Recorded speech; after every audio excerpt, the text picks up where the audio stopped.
Want to be honest with you, if you're trying to build a new construction business as a real estate agent and it feels exhausting, there's a good chance it's probably not the builders, it's probably you. And let me be more specific. It's not just you, it's the type of buyers that you're attracting. And to be honest, most agents don't even realize you're teaching your buyers how to show up before the first conversation ever even happens. Now, here's what I want to be clear about. When I say the wrong buyers, what I'm not saying you're attracting bad people. Don't quote me on that, because that's not what I'm saying.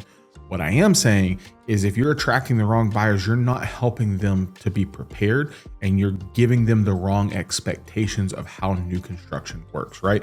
We've all had them. Everybody shows up and they're like, oh, I want to build a house and I want to be done in 90 days. Or they're like, hey, I want 4,000 square feet and I want a casita and I want 4 bedrooms and a jungle gym and I want my payment to be under $2,000 a month. And it's like, well, I'm a miracle worker, guys. Like, I'm really good at what I do, but I can't find that, right? They show up asking those questions. They don't understand incentives and how things work. It's like, oh, well, we can get all this money from the builder, so I don't have to have a down payment. And it's like, no, there's the expectation and the gaps between their budget.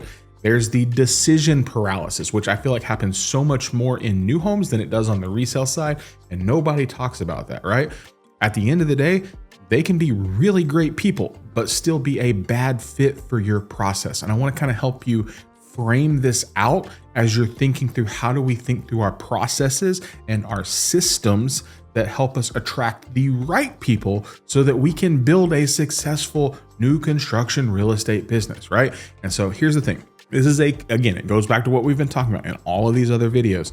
It's a control issue, right? We're not trying to be strong arming people. We're not trying to pressure people, but we're trying to create a layer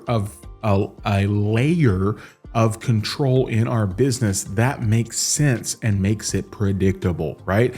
Hesitation creates risk. Builders respond to risk and leverage disappears quietly, right? In those moments.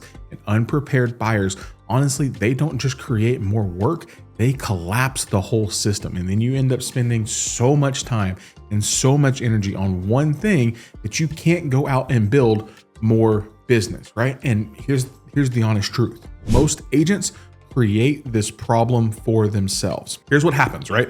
They all go through this idea of, we just go show beautiful model homes, and then you create content and you're like, you can get this house for $1,500 in a Chick-fil-A sandwich. And then everybody calls you and they're like, I want that house, but I don't got a Chick-fil-A sandwich. And you're like, wait a minute, what the crap did I just do, right? And then you just kind of, or you do this thing where you're like, hey, just come see it. Like, just come check it out. I can't wait to show you. This is what this much money gets you. And yes, those are good pieces of content, but those can't stand on their own. You market this like, oh, so much availability over giving people true clarity, right? And then like you get them on site, if you can get them on site, and then you got to get them to sign a buyer's rep. And then you're trying to educate them on site and they have no pre-framing whatsoever for the context of what's about to happen. And it all feels like chaos. And if it starts with a showing, you're already so far downstream that you cannot be successful long-term doing that. And it's going to cause massive, massive headaches, right? So where this breaks down, I got a dog barking in the background. This is my life. Content. And I'm going to keep beating this drum, and you're going to hear me beat the drum of content. If you spend any time around me or we ever have a conversation, content is going to be the thing that helps you fix this problem, right? Here's what this actually means in real life. Content answers questions before contracts happen. Content allows people to get to know you and understand your brain and the way that you think and how you can help them. It sets your expectations early on, and it filters out bad fits. For example, I do not post any content around anything that is not a brand new home. So do you know what people don't call me for?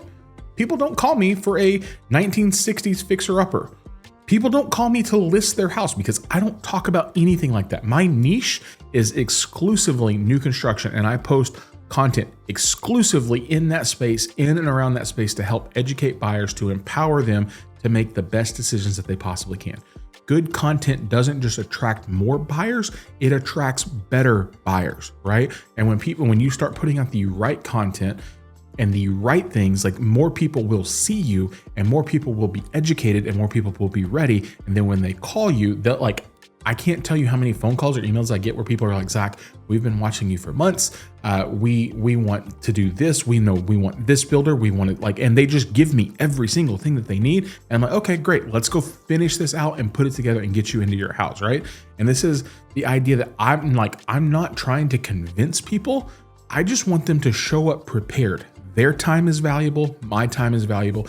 And if I can help them like answer things on their own, then I can streamline my processes.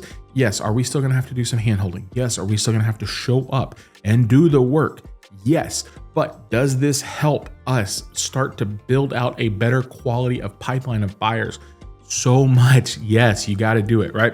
When I got started creating content for my business, I didn't know what I needed. I wish somebody would have put this together for me. So what I did is I built a living document that tracks all of the gear that we use in our business, whether from our desk setup to our vlog setup, our drones, our cameras, everything you need. It's right on that list. So either scan the QR code or click the link in the description and we will get you hooked up with that gear list so that you can start building a content library to help you crush it in real estate. I want you to figure this out. And this is one of the things that I'm working on that like I didn't realize early on. And if I would have realized it, I probably would have been more successful. And now that we've had some success, I'm trying to like refine and redefine this. And is you have to set your expectations early, right? Hey, this is explaining to your people, hey, this is how the process works with new homes. This is what to expect when you walk into a model home. This is how we're going to work through the contract. This is how the contract is different. This is, how this builder operates versus how that builder operates. Incentives are going to change. Like every expectation that you think you have, you need to pre-frame that with your people, right? That way, when something changes, it's not a surprise. Right? Like expectations, those don't remove choices. They just remove surprises. And I would much rather give somebody a choice without giving them a surprise. Now, I want to get really practical. Here's where this happens, because a lot of times what I see is agents like the first time that they ever meet something like, oh yeah, we found a lead online, whatever they called us. And then we met them in a model home. What we're trying to do with as many of our leads and our clients as possible is I want them on a Zoom meeting or I want them on a phone call, right? This is where the framing happens, right? It happens in a conversation on Zoom before we ever make it to a model home. This is the point where they can freely ask, hey, questions. Hey, we're moving to this area. Can you tell us about this? Can you tell us about that? Or we're already in DFW and we think we like this area. Can we talk this thing out? What this allows us to do is this allows us to slow down, to walk through their thinking, to walk through the builder's thinking, and to talk through decisions early, right? Because I would honestly, truth be told, rather spend 30 to 45 minutes on a Zoom call doing everything we can to pre-frame conversations than 6 weeks dealing with all of their misunderstandings because we didn't set them up for success early on. And this was the biggest shift for me because I used to be like, oh yeah, let's just go check out the model. I'll drop everything we're doing right now and I'm going to go run out and I'm going to make this happen. And I don't want to do that. Why? Mainly because we just had a baby and I don't have that kind of time. B, because my time is valuable and I want to help as many people as I possibly can.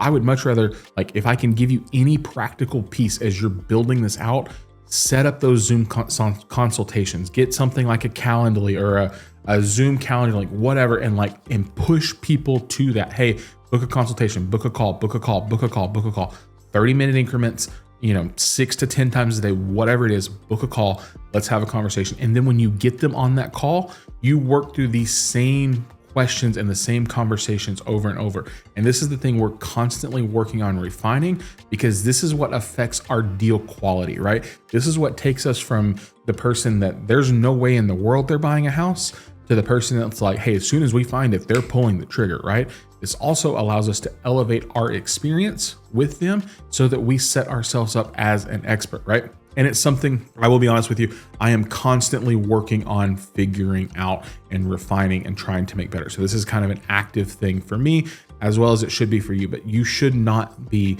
meeting your people for the very first, you should be having some sort of pre-framed conversation early on, preferably on Zoom. So then you can record it and then you know what you're talking about, right? Because what is not going to happen, without this control layer, you're going to run all over town. You're gonna be like, oh, can I go see this model? Yeah, wait, don't go with me. Don't go, don't do this because I can't show up and you got to do all these things. With this layer in place, you remove the lack of predictability in your business, right? You may be busy, but it ain't predictable, right? This is something for me where it's like, I'm not rushing, but I am moving faster than other people who aren't doing this. The difference isn't effort. It's just where we're trying to put the effort, right? Again, I keep saying this and I want to keep coming back to this. The goal is not to convince our buyers. It's to prepare them. It's to do this at scale. If we want to do more buyers and more volume and you want to build this out, you have to have this scaling piece in place so that you can start pre-framing conversations. And here's the really cool thing. As you do this and as you ask questions, you're going to learn what you answer over and over. And here's the really pro tip. If you answer it over and over, you should probably make some sort of content or some resource around it, right? Like if you've answered on every Zoom call, the MUDs and PIDs rates for the taxes, well, you should probably start putting together a resource. Like that's what I started doing. We started building a database of all of our brand new neighborhoods that have, what their tax rates are, what their MUD rate or the PID rate, and who the builders are. And we're going to build this massive database. Why? Because I keep getting asked about it, and I want to give people resources, right? These are exactly the places where people tell you they're breaking down. And if you can do that, you can help people build out this thing, right? Like this is moving you into a space of attracting better buyers. So yes, should you be posting, hey, here's what it's like to live here? Absolutely. Should you be posting, hey, this is what you could get for $600,000? Yeah, probably. But if you stop there, you're going to be just like every other basic agent in your market, right? Let's be honest. Anybody can walk into a model home and make it look pretty and be like, check this out. Look at what we got going on here. It's so amazing. Anybody can do that. Take it to the next level. Start educating people and start helping them understand why things are the way that they are. Why does this builder price differently than this builder in the same neighborhood? Why do they do the interest rate buy downs? Why do they do closing costs? How does this happen? How do we work our way through this? How do they negotiate? They don't negotiate on emotion. Like again, show the model home, sure, but take it a layer deeper and start educating your people and start giving them information. And here's the thing that's really truthful, and I'm going to wrap up with this thought. Have enough backbone to have an opinion, right? I'm not saying steer your buyers. I'm not saying provide false information. I'm not saying to be a jerk. I'm just saying people want to work with people that are like them and that can articulate their opinion, whether they agree or disagree with something. I can't tell you how many times I watch agents be like, oh, look at this house. And then like off camera, I know they're like, this is freaking awful. This is terrible. I would never want to buy this. Why would anybody do this? I wouldn't even let my worst enemy live here, right? Have enough backbone to have some conviction and talk about it and have an opinion, right? Because when you can prepare your buyers and you can be articulate, prepared buyers make builder conversations easier.